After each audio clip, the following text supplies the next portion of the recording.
a society I'm very proud to say that is Swami Vivekananda. After that, if at all I'm able to say, this same kind of society, this same kind of commitment, in that society I'm proud to say, none other than that Satya Sai Maharaj, Madhusudan Sai Maharaj.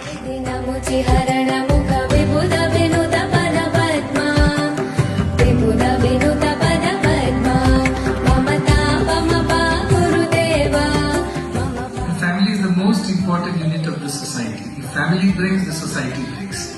So you have given me a nice brief from Meghalaya. What is this? Basically, these are threads woven in crisscross fashion. If one thread breaks, maybe we will think that cloth is not a big consequence to the cloth. But if many threads start breaking apart, then the cloth will be disintegrated. Threads are individuals. This weaving is family. All together we are a society or a world. This is a small sample of the Meghalaya family Dartlow.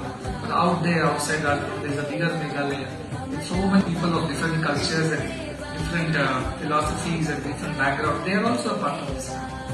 And that is something that makes us a unique family because we believe in everybody's ours.